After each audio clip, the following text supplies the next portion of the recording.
be a millionaire in all six aspects of health.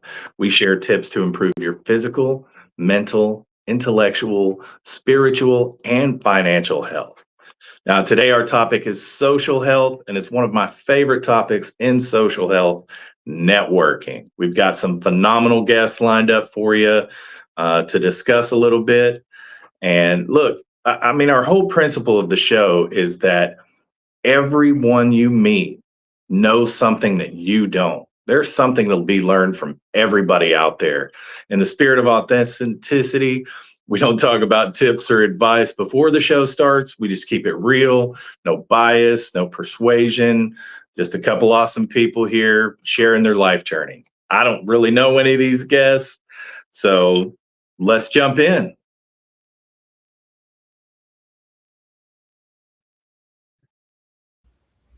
Our first guest today is Kam Knight.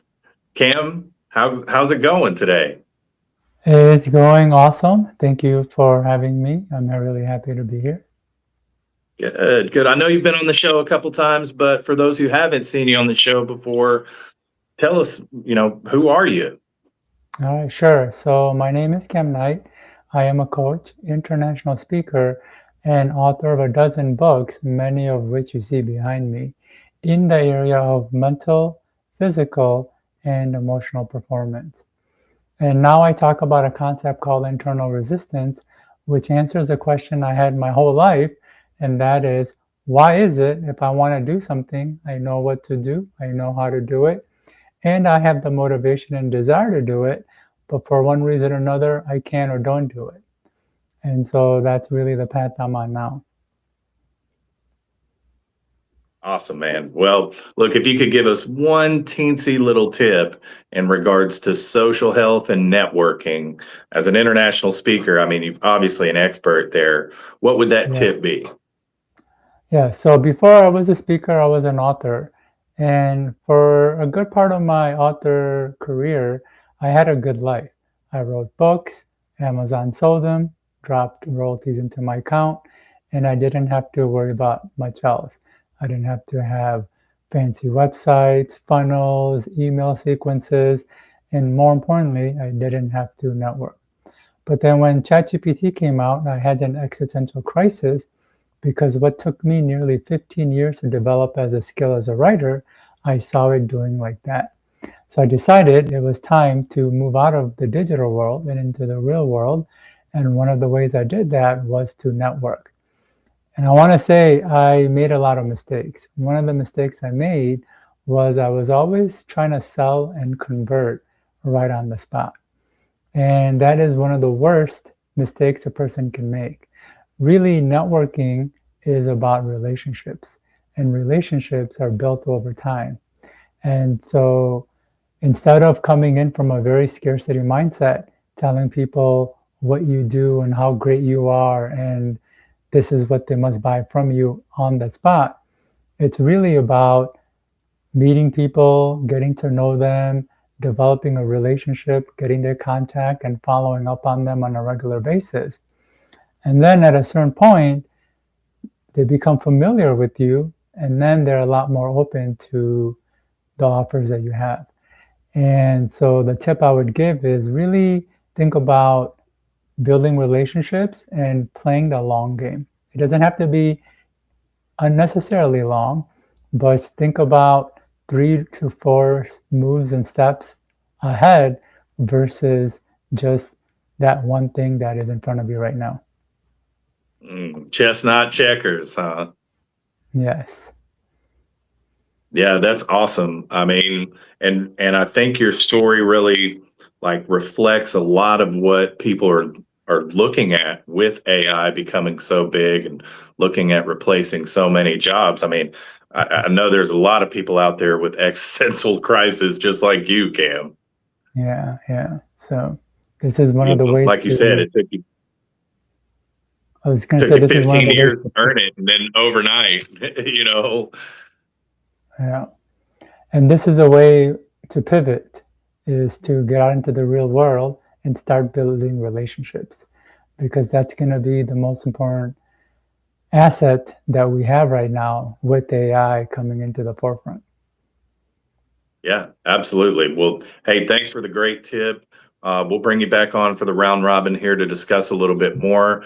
I want to bring our next guest on, though, Armando Roman.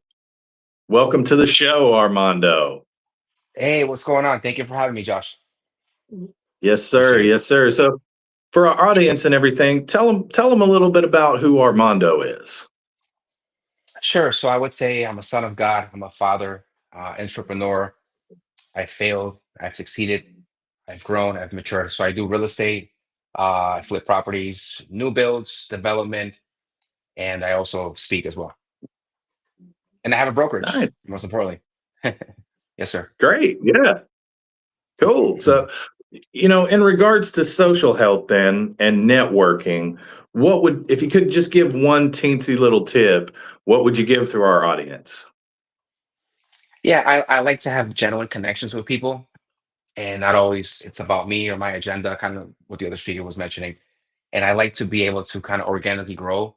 And I something very simple that a lot of people just don't take the time to do or just simply have no interest in doing. And I have a lot of interest is complimenting people generally, finding something that I like about them, whether it's their personality, what they do for work, how they carry themselves. It's just a quick compliment goes a long way, and always adding value. I feel like a lot of people are always trying to take away instead of providing value and being a resource for others. And I think it comes full circle once you're put yourself out there and you're helping people and reaching out and providing value. Like I said, I have a real estate company where I have close to 40 realtors that work under me and my partner and I. And the biggest thing is adding value, helping them grow their careers, and they become successful. We get to benefit from that success as well. So it's a relationship business for sure. Yeah, giver's gain, right? Yes, sir. Yes, sir. So, was it just in the real estate business that you learned that, or like where on your life journey did you really buy in and get the most benefit out of this tip you're talking about of giving a compliment? I would say a lot of people along the way have shown me grace, and when they didn't benefit anything out of helping me, have stepped in my life and helped me. I have a couple of good examples. My current business partner, Noah Kirksey, I was going through a very difficult time. I had failed in a few businesses. I had at the time a home improvement business, and he said, "Hey Armando, I see a lot of good qualities in you. You know, um, it's easy to buy a good horse, but it's not always easy to get a good jockey. And I see a lot of potential in you, and I believe in you." He was a friend, college. Also, we went to college together at UMass Amherst.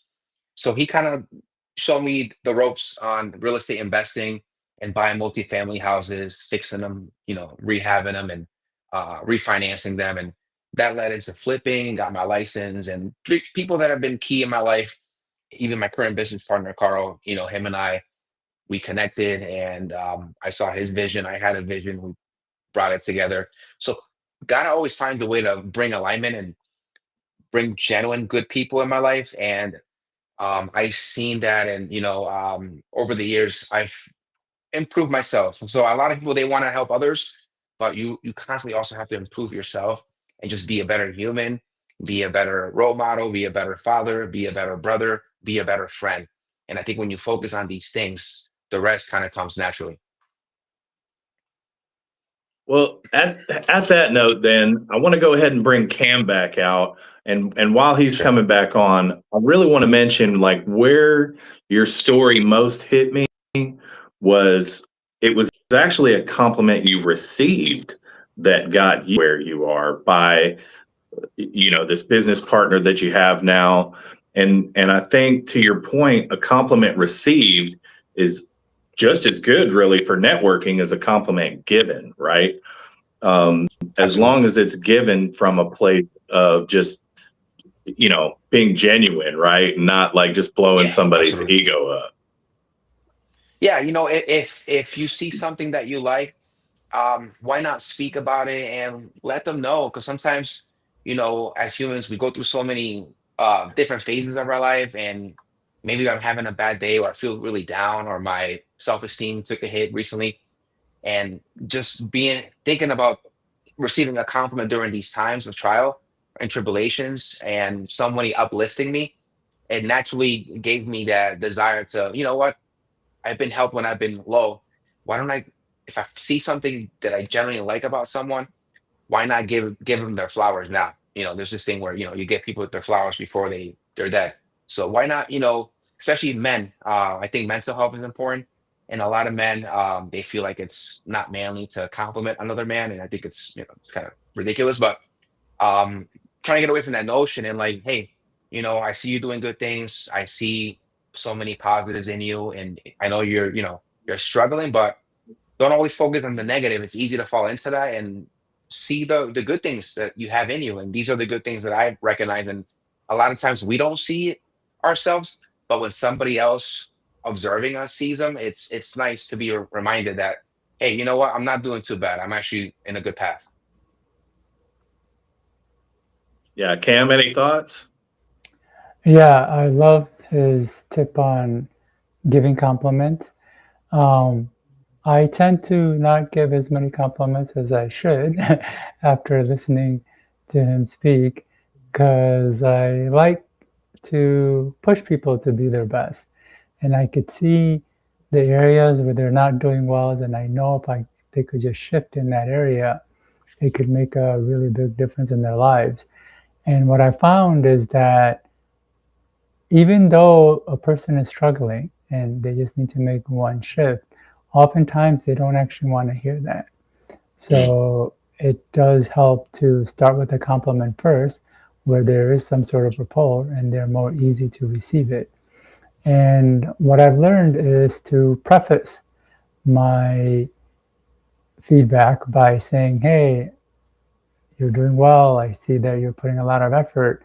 I noticed that you are kind of struggling in this area, or I feel like there's something, if you make a small shift, it can really have a big result for you. Would you like to hear about it? Or the other option I like is that. I end up giving my own story. I'm like, man, I remember when I was where you're at, and I was putting in all this work effort, but still struggling. And then I did this one thing that really made a big difference. And then I throw it out there like a seed. And if they hook on it, then we can take that conversation further into me letting them know that this might be an area that they could work on. But if they don't, or they don't see the value in it, then I just kind of step back. Yeah, I love that. I love that. And It's good. look, I want to throw some feedback out there. I know this is something both Austin and I do. Um, when you're out there and you're networking and you're getting in front of people, the joy is the real thing to go after, right? That you got to touch somebody's real inner parts, their inner child, right? Like is what a lot of Yes. people call it, right? But if you can touch somebody with, and again, me and Austin kind of both do this, something extreme. Like he just recently went to a soccer game in a full unitard that was all USA. This is a couple years ago in Iran, right? And so the shock value of that, like he expected to get a hate when in reality, people thought it was great, right? Like they're taking pictures and having a good time with it and engaging with him, which is just in turn growing his network, right? I have an example where I wore a pair of overalls to a high class, blue suit and white shirt event, but it's because I had a working class pitch, right? Like I wanted to be their workhorse for them. And so I gave that example in a kind of shock value way where you wouldn't normally see something like that, right? And was able to engage with more people to do so while doing the same things you're talking about, Armando, complimenting them, Mhm. making them feel special, right? Like showing that I'm really there thinking about what they're thinking about or how they're thinking without just coming out Mhm. and saying, "Hey, I'm here to sell you and I want you to buy all my stuff," right? It's like Absolutely. I'm trying to relate to you and get to you in a way that's fun and whimsical and that we can both have a good time with. And if Mhm. you don't respond to that, well, you probably aren't my people anyway. No, I like that. If you don't mind me saying a few words here, Something that Cam said earlier that I really enjoyed is it's a long game. You don't have to try to earn people's business the day you Yep. meet them or the next day. And I think a lot of people are so quick to do that. And I like I like how genuine you are about the feedback and helping people. And obviously, balance is key. So obviously some positive reinforcement and then some feedback. So I do Yeah. like that. But back to what I was saying. It's a long game, right? As you're building relationship, because people don't want to work with the one with the most credentials. Quite frankly, let's be honest, they don't really care about our credentials. Who they want to work with is a human being, someone that they can relate to, someone that they can trust. So that trust factor is big. It's what made Oprah Winfrey so successful, right? She just connected with people, and people wanted to be around her, led her to all these success and shows. And something that I like to tell the audience, so it's a small tip. This is about small things, right? This episode here. Something that I do successfully, and we all have it in our hands, is our cell phones. If I meet someone that I have interest in connecting with this person, I see value. I could potentially help them with one of my services. Cam, you do the coaching, right? So what I do is I'll obviously save their phone number. I don't just let them save my number because they might not reach out to me. I want to be Yeah. intentional. I save their in contact. I'm sure you guys do it as well. And then on top of that, something simple again. I go to the edit the contact. There's a spot I believe for notes or something you can turn into notes, and I write something memorable about them. Maybe they said, "Hey, my daughter is successful in soccer. She's a star player in soccer in fifth grade." I'll make a note of that. And next time I run into them, hey, how's your daughter doing? Did they make the playoffs? Something that I can connect with them. And people, that goes a long way. It's still genuine. It's just obviously in my brain, I can't remember every single fact about everyone. It's just Yeah. impossible. I barely know my own name sometimes, to be honest. I'm just not good with names. But the point is, I take the effort and the time, and I feel like I can do it a little more, to be honest. Is taking notes of people that are significant or people that I will be in touch again and be able to connect with them before I try to pitch them a sale. And like I said, it's a long game, so I think I like that what you do, Cam. Thank you very much. Yeah. Of course. Cam, we had an audience question specifically for you that said, dominating, long time no see, Cam. What are the biggest obstacles to creating effective health networking platforms? Health networking platforms? Is that what he said? I guess what they're meaning is your own health network, right? Centered around health improvement. Yeah. So this is a very good question. And I want to say that our health isn't just dependent on us and what we do, but actually the people that we allow into our lives. And if we have people in our lives, our friends, our family, who aren't healthy or aren't taking their health seriously, then it's going to affect us in more ways than we can imagine. And I'll just give one simple example. So if we're around unhealthy people and we're trying to maintain a more healthy lifestyle, like we want to eat better, we don't want to eat junk food, we want to go out to the gym and things of that nature, if everyone around us isn't in line, and let's say we want to go out to eat, everyone is going to say, hey, let's go to this burger joint or let's go there. And you're going to be the only one, that only voice that says, no, let's go eat someplace healthy.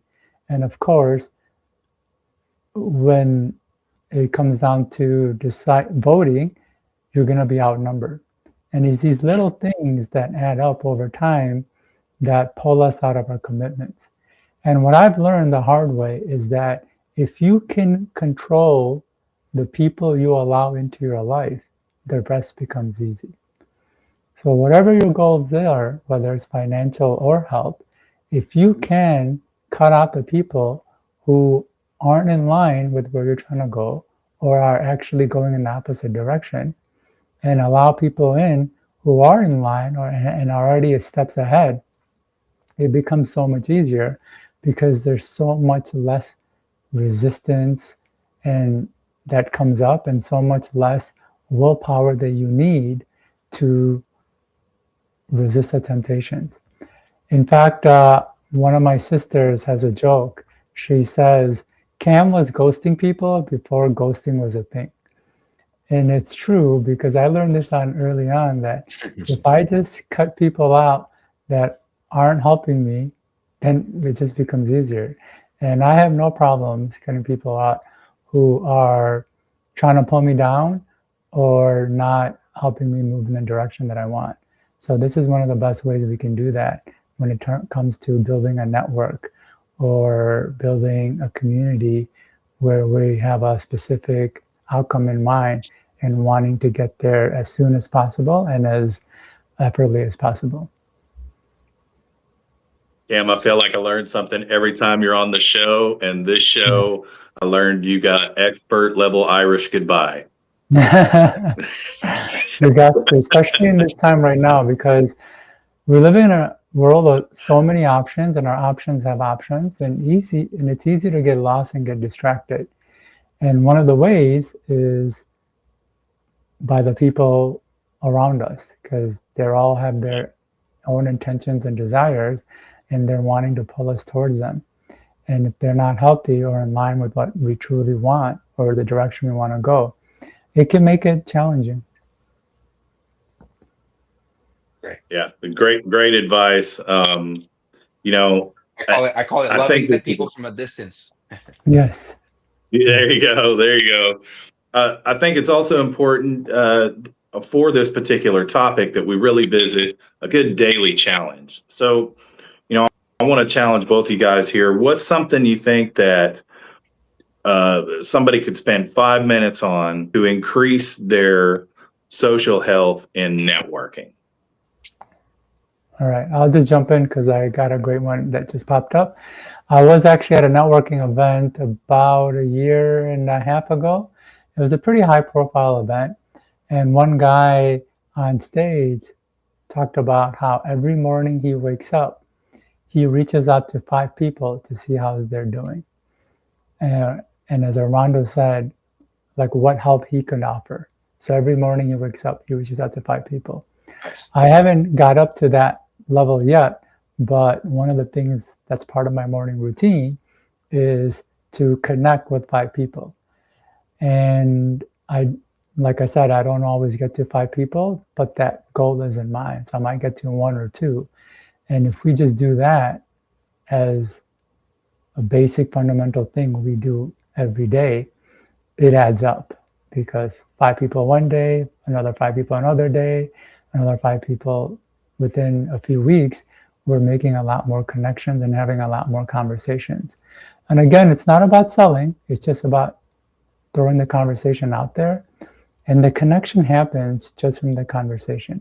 There doesn't have to be this intention of, hey, I'm trying to build a relationship. The intention only is throughout conversations, and that just snowballs into generating that connection relationship. Nice. Yeah.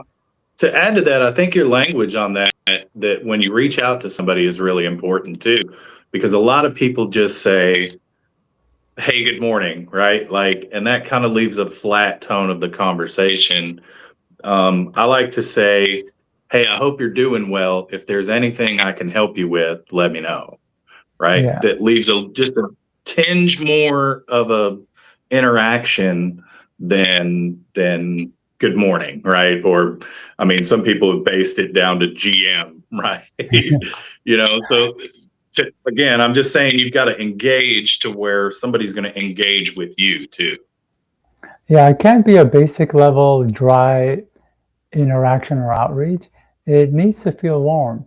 For example, Yeah. during the Christmas holiday, I find it to be the best way to reach out to people because everyone's expecting some sort of a reach out because it is the holidays, especially people you've lost touch with for months and even a year or two. It's one of those moments where it just becomes okay to reconnect. And I won't just send them a 2-word Merry Christmas or Happy New Year. I would say something like, hey, Merry Christmas, hope you're enjoying the holidays and having a good start to the new year. And then I'll throw something else. So that's just so much more warmer than just saying Merry Christmas, because they're getting that from so many people and then they're not going to respond to that. They might be like, oh yeah, great, this person thought of me to send that message. But at the same time, they're thinking, since it's such a bland and generic message, how many people did he send that to? Was it a mass text and things of that nature? But when we can make Right. it more warm, then it does induce a response. Now, in terms of response, what I found is it always helps to ask a question too. So you could say, hey, how's it going? Was thinking about you. And then, what are you working on that you're most excited about? Or just something where it requires a response back.